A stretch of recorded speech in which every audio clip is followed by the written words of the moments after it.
Do I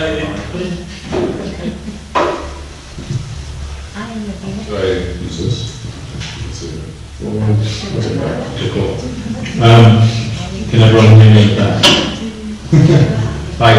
Hi in the back. Well, who here lives in Lisbon or Portugal?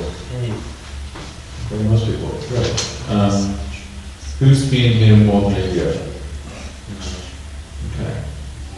Who's been here more than 6 months? That's been included, right? Okay. Great. Well, I'm grateful to sit here and talk to you. It's the first time I've given a talk at the blog. I moved to Portugal 3 years ago.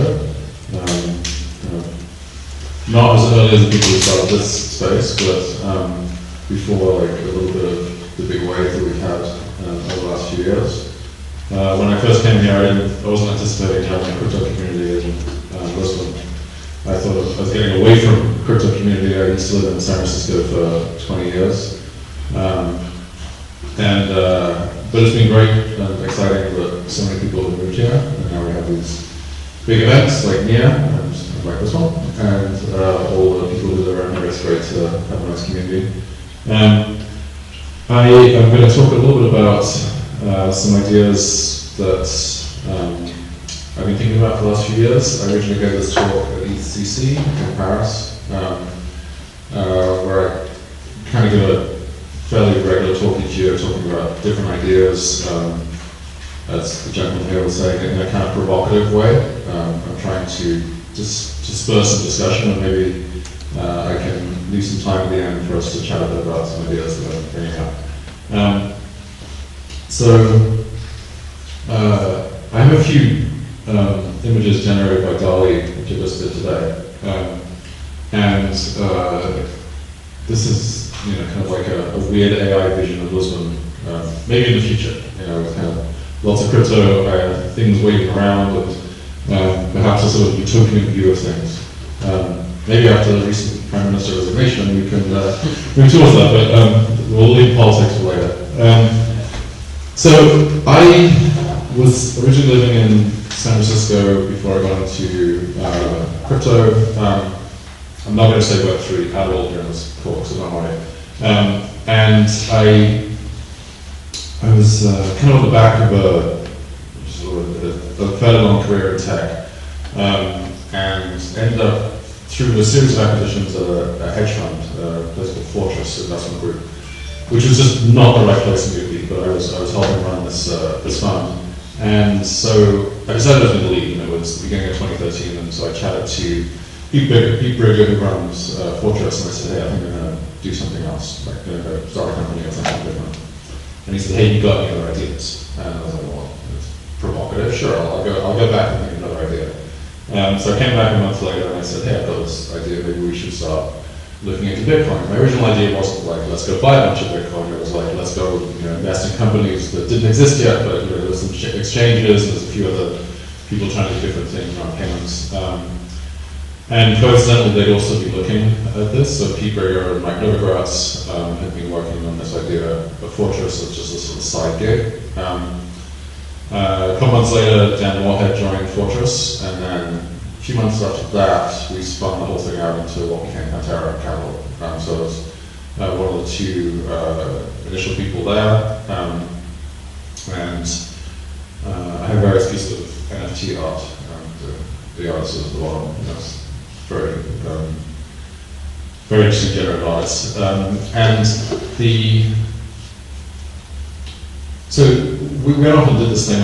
I sat on the board of Bitstamp for 3 years. We invested in all the other companies. We did not invest in Ethereum, interestingly enough, because there was so many. It's hard to explain. There was just so many ideas like that at the time that it was kind of hard to sort of figure out which one of these things. We definitely weren't just Bitcoin maxis, but at the same time, I was like, well, I don't know. Maybe this works, maybe it doesn't. So later, I used that mistake to make sure I was much more open to newer ideas as they came along. And this is some of the companies we invested in the first fund. You may know some of these names.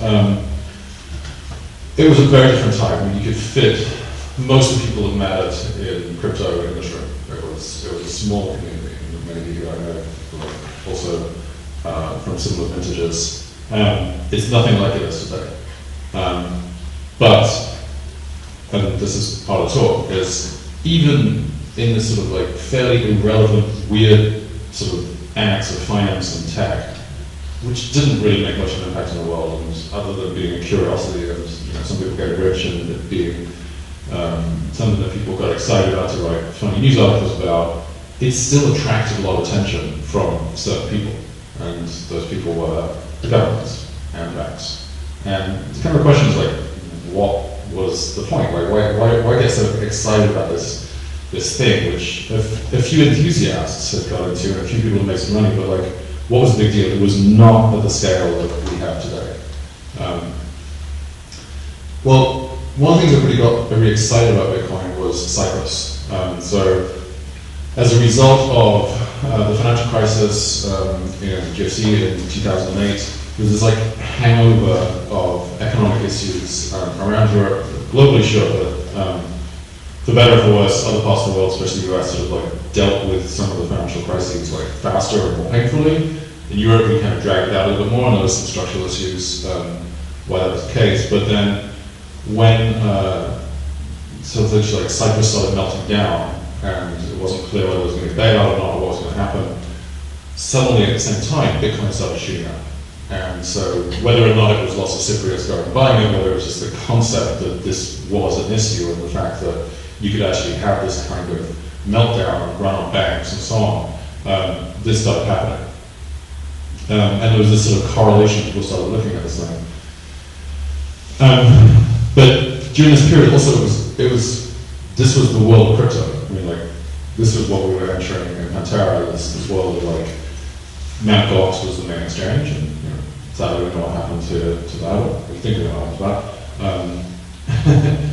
Actually, strangely enough, I actually ran into the main guy from Mt. Gox at ECC. I guess he's helping some people out on some projects. And then there was Silk Road. Silk Road was still a thing. I remember logging in, not that I used it, of course, but I remember logging in using Tor and showing people, like, look, there's this really incredible, successful website that's powered by crypto. And as a use case, of course, it's very controversial, but in terms of like the speed of success of this thing and the kind of the mechanisms that were used and the sort of the ability, like it really got you thinking. It was like, wow, you could actually build something really interesting using this kind of technology. But then things started going wrong. So in 2013 October, Silk Road was seized. In 2013 December, we had China banning crypto for the first time. They've been banning crypto successively every year since then. It's still not particularly completely banned, but it happens. And then 2014, Gox got hacked. And then all of a sudden in March, I'm sitting on the board of the largest Bitcoin exchange in the world. Like, there was nothing else. There was no crypto was Bitcoin and a bunch of other things that looked like Bitcoin, but everyone was good. And then something interesting happened. So this is why I was asking whether this was recorded or not. Because I can give you two versions of the story. But let's just say that we were suddenly in a situation where there's a system in banking where there is this big global banks, of which JP Morgan is one of them, and then there's what's called, there's the smaller banks, and the big banks are effectively what are called correspondent banks. I don't know what sounds like this works, but when you want to send a wire, you're not actually sending a wire from, like, say, JP Morgan to Barclays. You're actually doing it through other people on the way, and then people kind of form this correspondent banking system. It's like it's as bad as in the relatively recent past, faxes get sent to people, sit on people's desks, and then when they read them, they type in the numbers and get sent along. Like, we're now getting better than that, but that's pretty much how wires work. So all of a sudden, Bitstamp, whose correspondent banking setup was with JP Morgan, suddenly found that they were being forced by the bank they were banking with to, like, basically shut accounts down, shut themselves down. It was like this very difficult situation. People were finding they couldn't get banked by different people if they were connected to Bitstamp. And without naming names, effectively what was happening was a global bank was coming after Bitcoin, essentially coming and saying, Bitstamp is the biggest and like really the only exchange in town on banking most everything. We're going to come after this by taking out the banking system, the platform. And this isn't conspiracy theories, this happened, right? And so back in 2013, 14, we were under attack for like basically we want to take this thing out. When, again, as I was saying, it was largely an irrelevant technology. It didn't really impact anybody. It hadn't really got global scale. It hadn't got to, it's not right yet, but it hadn't got to the point where people were talking about it on a daily basis. Most people didn't understand what it was, hadn't thought about it. It wasn't an interesting thing to talk about. But the state came after it, the governments and the banks, as I say, perhaps, but they were after it right away. So this didn't just start happening. Like, we sort of sometimes think that like, oh, it's because everything's got bigger and because of this and that, and now they're coming for us. No, they've been actually at this since back in the early part of, or at least when crypto started becoming more used. So things have happened. Again, China keeps banning us. The ICO ban, so we had this period where you could just put a website, an Ethereum contract, address, and a white paper, and people started sending money. And this is this huge ICO boom, which many of you probably are involved in. We've had recently, increasingly, just extensive debanking. I know it's happened in Portugal too. If it looks like your account's connected to crypto, then you'll get a call, you're like, hey, sorry, no more, okay, you're out. And then, it's kind of like, it's like you don't even have 30 days to leave the bank. It's just like, you're out, you're kind of shut down anyway. I have like funds that I'm involved in who've had their account shut down. And they're like, we told you we were a crypto fund. Like, what the hell's going on? Did you have that experience? Two experiences. Yeah. So, like, the first bank kicked me out maybe around 2014 or something like that. So it was Credit du Nord. And then Credit du Nord was now bought back by Société Générale, which I had another account. And after they bought back Credit du Nord, they also kicked me. So I guess they got me back on the credit bank. So I actually had twice from them. Did you find a good place in the end? No, since I was kicked out the first time, I made sure to have 3 bank accounts so that they don't all kick me out at the same time. Yeah. Well, now I only have 2, so I need to. Now you decentralize. Decentralization as a security practice. And then more recently, we've got just sort of this US regulation by enforcement. We've had some relatively good news recently, much as even though I was an early investor in Ripple at Pantera, I've never been such a huge fan of Ripple versus other things. But the one thing that was good is they used their huge treasury to go up against the SEC. I think we'll see similar things happening with the Coinbase action that's happening now. I know my friend who runs legal crack, and he's like, we're just waiting for the right moment, and then we will come out with everything we've got. And so, whether that works or not, we'll see. But it still doesn't diminish the fact that these guys hate us. Right? They really do. And at the same time, there are so many things to hate. We're not squeaky clean. There was a quote, I think. Maybe like a Twitter thing, maybe quoting Revolve, but he was talking about, someone was saying, oh, if Steve Jobs was working in Silicon Valley by now, if he was still alive, he would be cancelled by now, because he's like just controversial and weird and doesn't really fit into the corporate environment. And Revolve's retort was, no, he wouldn't have been cancelled by now, he would work in crypto. Because in any situation where you've got these sort of edgy technologies where there's a lot of ability to act and create and do things in a very sort of free way, that's where you find the most innovative people, the craziest people, but you also find the scammiest people. And it just goes together. You kind of like in almost any situation. It's the early days of the internet look like that.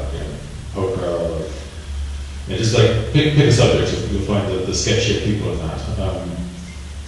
But we unfortunately, it's often a kind of a meme with the crypto Twitter is like, oh, we've got to do better next time. But the next time there will be other things like this, and in some sense, I feel like it's sort of incumbent upon people like us who've been in the space for longer to say, to try and like push to do better, like to try to kind of educate people, to push to like call things out as much as you can. Unfortunately, many people don't.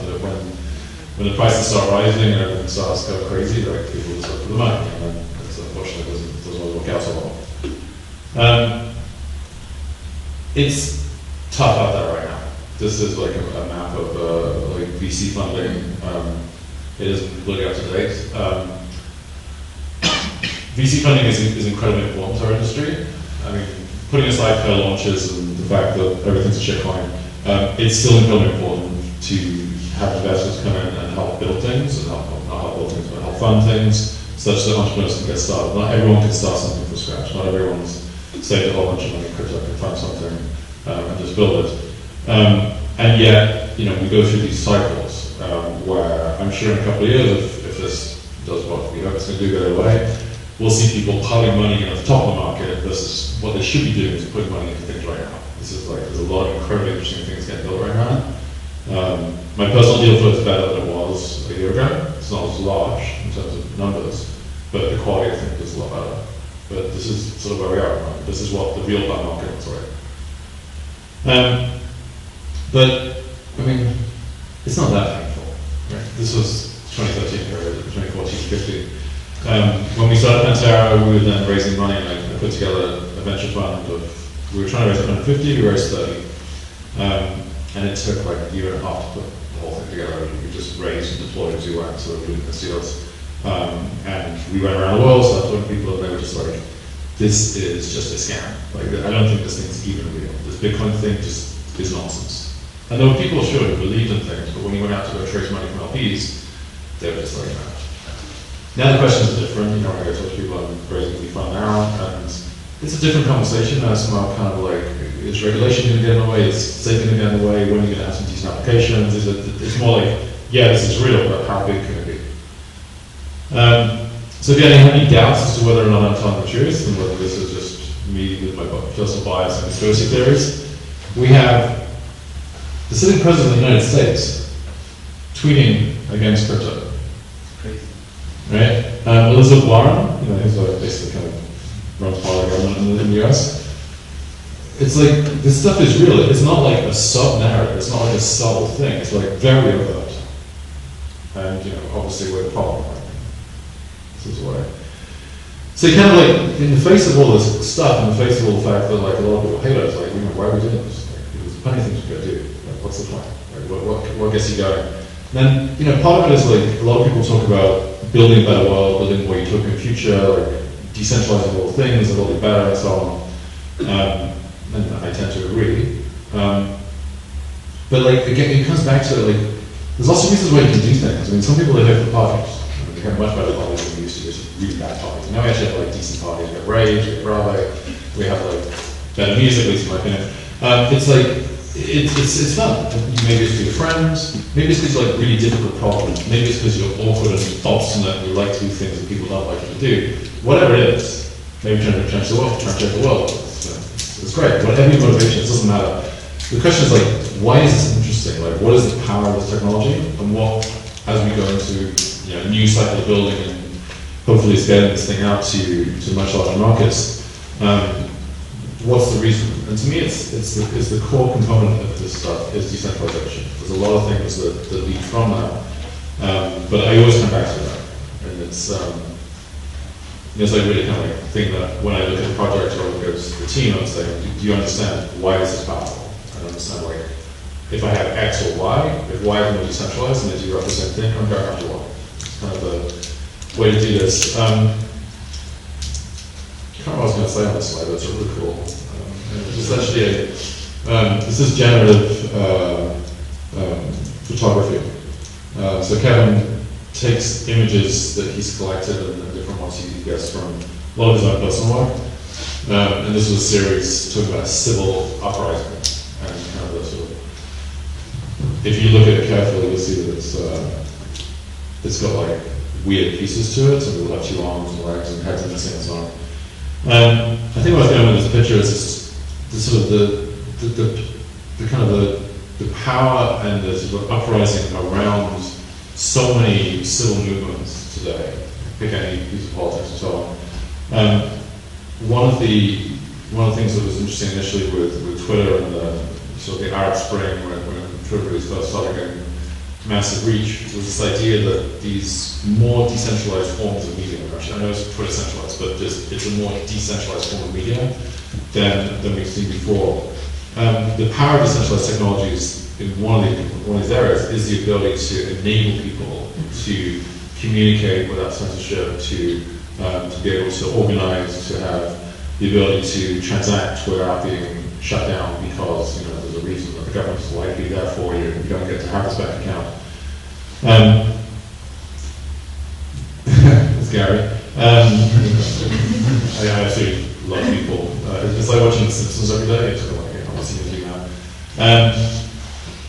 Clear regulations.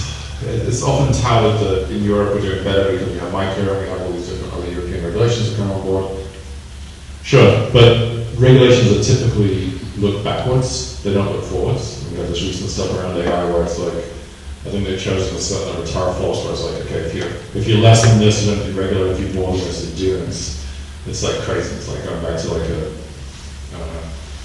saying you have 48 megabytes of RAM or something, otherwise you can regulate the computer. It's just like people don't look forwards, and so regulations are naturally going to be looking backwards. It does help, sure, with funding and all sorts of other things, but one of the great adages, a friend of mine was COO of Skype, one of the other guys there, and they resisted being regulated forever. They just said, we are not a telecom.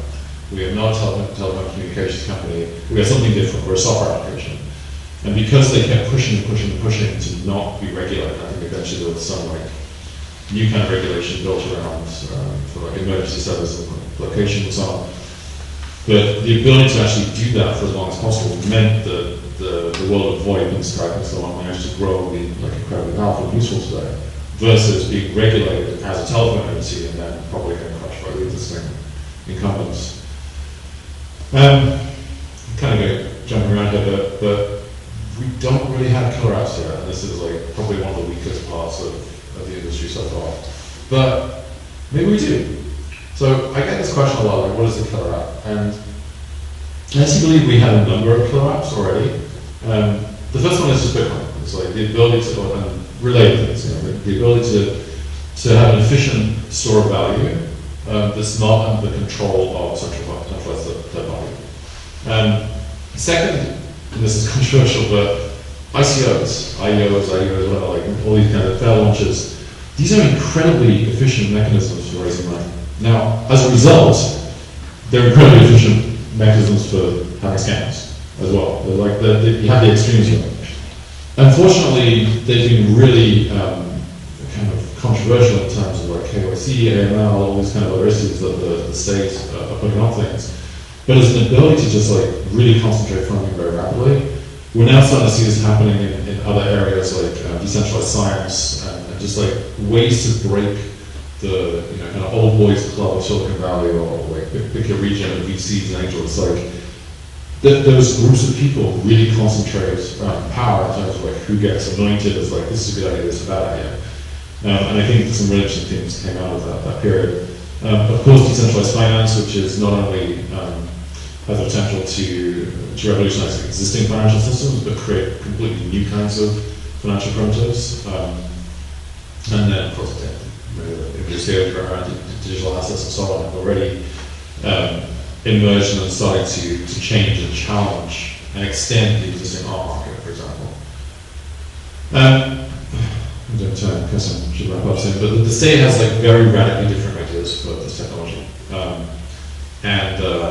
Anyone see Mr. Robot? So it's from Mr. Robot on the right side.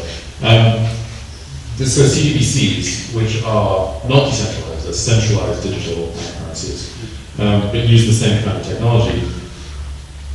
The way they use the technology is to control people in more ways. So by making money programmable, you can decide who is allowed to buy diapers or beer. This is kind of the old example. It's like, hey, I'm going into the shop, I want to buy some beer, I want to buy some diapers. Okay, you can buy the diapers, you can't buy the beer. Right? Because you're on welfare and therefore like this money shouldn't go there.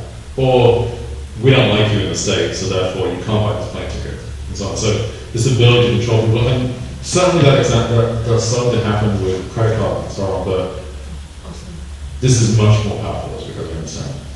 And then just kind of like, everyone has to have an AI slide now. This is also generated with DALL-E in like a couple of minutes. I gave a script of like, give me an image of distributed AI systems controlled in this case by kind of a centralized authority, or like in a more decentralized way. So the reason why crypto and AI is interesting is manifold, and we can talk about it later, but the thing that's dangerous here is if you thought Google and Facebook were powerful, you have no idea how powerful this stuff can be. I mean, it's like basically like giving you a conversational interface to knowledge and being able to program against that and link that into so many aspects of people's lives. In some ways, the hype around AI is actually not really big enough for people to kind of get what's going on. And so you want to scale that concern you have over centralized control by like Facebook and Google and owning data, and imagine if this is all centralized.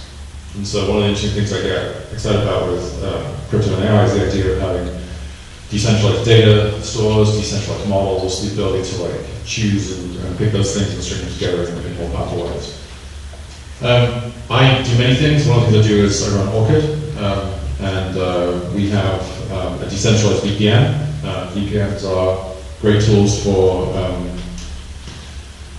pretending you are not where you are, or shielding your internet from snoopy Wi-Fi, like you have in hotels and airports and so on. Lots of reasons why we're using a VPN. Orchid is a decentralized VPN, so it works with a network of VPN providers rather than one centralized one, and there's many stories as to why that's a good idea. This is another Dali slide. This is how you can reach me, and this is again a future vision of this one, with lots of happy crypto people. Thanks. Nice. Let's open for some questions. Any questions? Any questions? No. At some point, the DeFi and the CeFi needs to merge together. Don't you think? Like, how do you see that pan out? It's just going to be a constant spark between each other, trying to be like coexisting, or simply trying to ignore each other? I mean, maybe they need to exist together. Maybe they can be. You know, I personally use, unless I'm playing with something that doesn't have a DeFi market, then a lot of the time my centralized exchange is just an off-ramp for when I want to get into fiat currency. It's just that do you see that as either the merge is going to need to happen, or is it going to be like, oh, the CeFi is eventually going to take over everything, or is it the DeFi? Or like, how is it going Well, okay, maybe let's do this. So, if you take a telecommunications provider today and you rewind time like 20, 30 years, right? Completely different technology, back end now than we have then.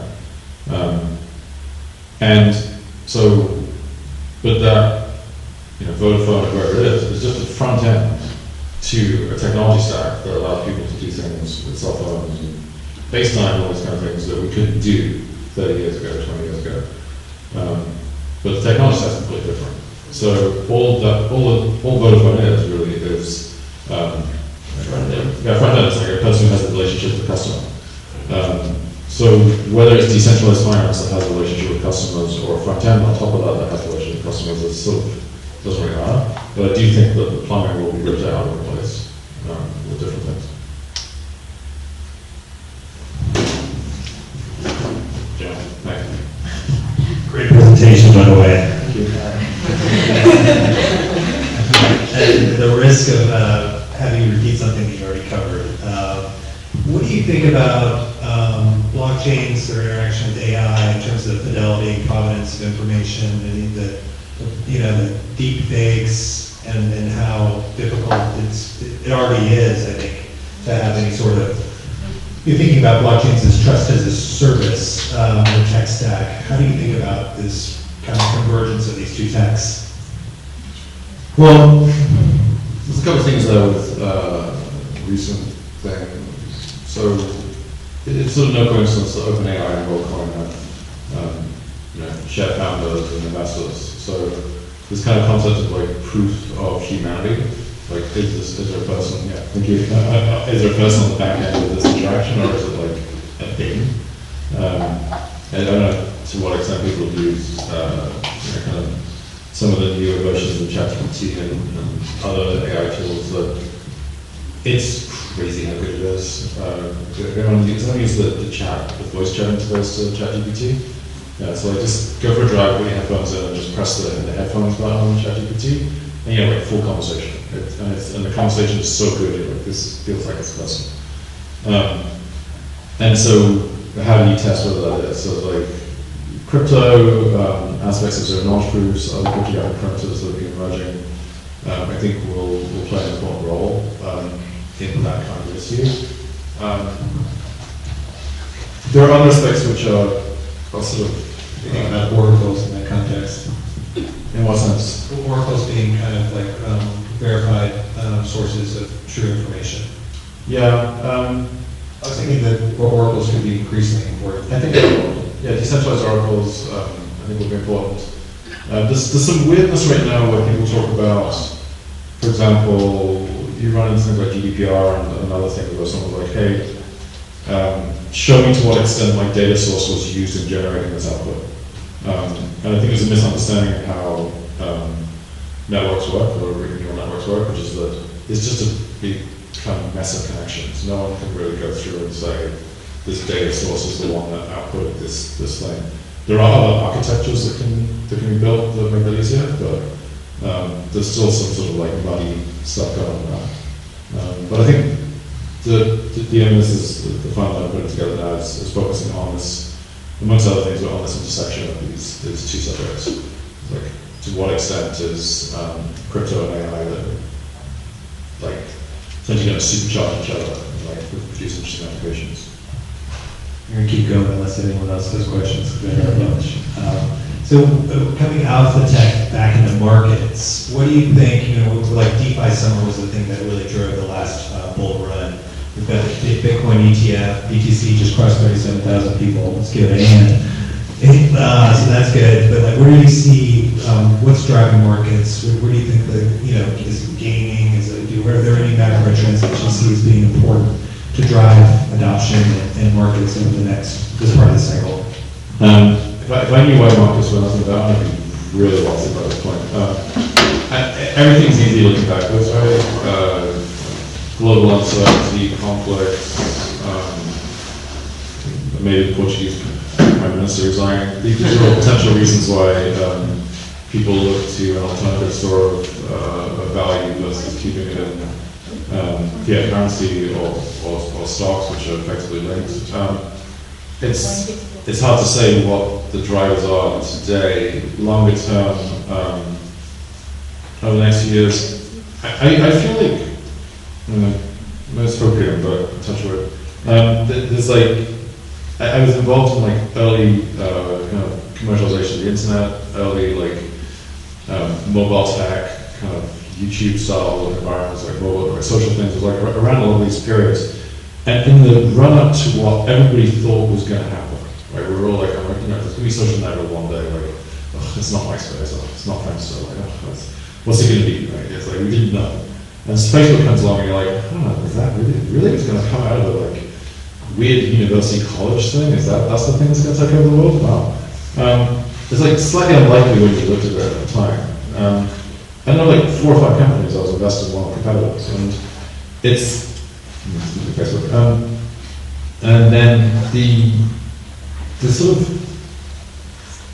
there's this moment where you like, it just all seems to, like it's never going to really happen, and then all of a sudden it does. And to kind of look for these reasons as to what gets you there. The reason the first internet wave in the 1990-2000 period didn't really work is sort of like a lack of bandwidth and a lack of like technology stack that made this so easy and cheap to build. We got that later, right? But a lot of the ideas from the dot-com days that people laugh at, like buying tech people on the internet, it's like actually a great idea. People do it all the time. But at the time, it was like super hyped and seemed like a bad idea. It wasn't actually a bad idea, it was bad time. So the question is like, a lot of people come to me and say, what's the new thesis? What's the new thing that we're going to do? I'm like, go back to 2013 when we had like a thesis back then. Not much has changed. Like a lot of the things we've got, like NFTs were kind of a bit of a surprise in terms of like how fast it came up. But if you look at the digital art movement, it kind of makes sense. If you look at memes, it kind of makes sense. Okay, let's like add like cryptographic proofs. Okay, that's the market. But the I think a lot of the narrative and all the ideas, decentralized identity, like gaming, like a lot of these things there'll be one of these things that takes this thing to scale. And it'll probably look really weird at first. Like Facebook will look really weird. Ethereum will look really weird. Like it won't be like super obvious, like this is the thing that goes crazy. But I think that will happen, and then all the big infrastructure that we've been building out, this DeFi, all the stuff that everyone built, will suddenly seem like, wow, that was an amazing idea to invest in those things, because suddenly they're really relevant. So bringing it back to tech, ZK proofs, where do you see the adoption in the near term, and then what do you see as medium long term in terms of the impact of ZK proofs? Near term, it makes things scale better, and I think that's a strong reason why we've had such large amount of funding and innovation going into ZK technology in the last few years. We have these challenges of scaling blockchains, and ZK is very good at doing that. So it's getting better and better, and everything's like ZK VMs, all these kind of different compatibility layers. Outside of crypto, there's a lot of interesting mechanisms there. So having a decentralized energy stack and being able to only expose certain pieces of information, so that when you want to do like boring things like KYC ML, you don't have to tell the entire story, just expose the information that's actually being requested. I think this will have like very profound impact on the way that people interact with governments, people interact with each other. I think that will be very helpful. A lot of scaling and then impacting crypto and then impact out into the rest of the world.